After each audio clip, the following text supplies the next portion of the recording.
C'est peut-être l'un des plus gros scandales de la crise sanitaire, celui du Remdesivir, un médicament du laboratoire américain Gilead, célèbre pour sa politique de tarification très élevée sur des traitements contre l'hépatite C ou le VIH. Le Remdesivir, testé sans grand succès contre la fièvre Ebola, a été recyclé pour lutter contre le Covid-19. Problème, l'antiviral serait inefficace contre le coronavirus, d'après de nombreuses études et revues scientifiques.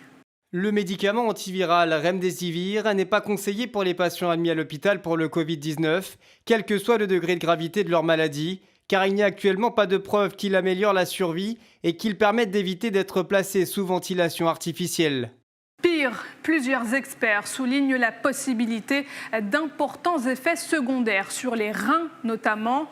À cela s'ajoutent ses implications logistiques puisque le Remdesivir doit être administré par intraveineuse. Son coût pose également question, près de 2 000 € par traitement, d'après les calculs d'une équipe de chercheurs anglais, américains et australiens.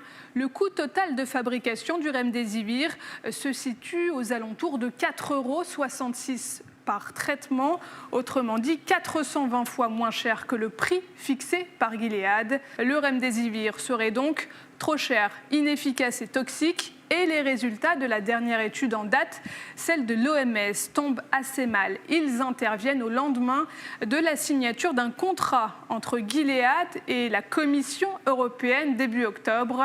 1 milliard d'euros pour la commande de 500 000 traitements de Remdesivir, un contrat qui a suscité la stupeur auprès de l'un des plus grands détracteurs du Remdesivir, le professeur Didier Raoult.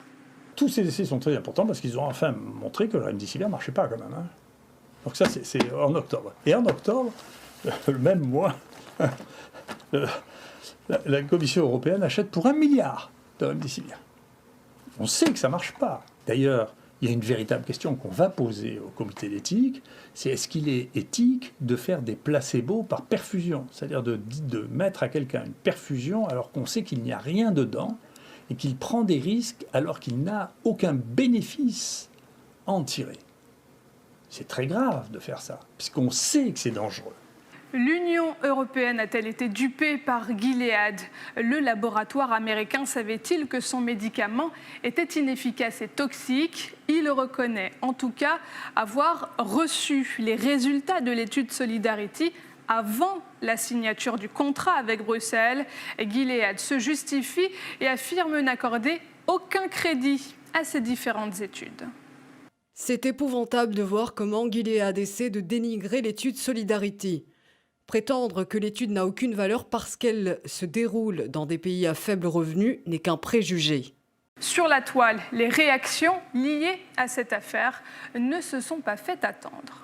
L'OMS déconseille maintenant le Remdesivir après que l'Union européenne en ait acheté pour 1 milliard. Hâtons-nous d'en rire, mais n'oublions pas de nous en indigner. Donc l'OMS recommande de ne pas utiliser le Remdesivir pour traiter les malades, alors que l'Union européenne, dont la France, est contributrice nette à hauteur de 12%, en a acheté pour 1 milliard d'euros. Cette supranation est en fait une véritable mafia. Le scandale du Remdesivir doit être éclairci. 1 milliard d'euros investis par l'Europe dans un médicament nocif qui détruit les reins. Que faire des 500 000 traitements achetés à Gilead pour 1 milliard d'euros? L'argument satisfait ou remboursé ne fonctionne pas dans ce cas. La Commission européenne ne peut en effet ni annuler cette commande, ni renégocier le prix durant les 6 prochains mois.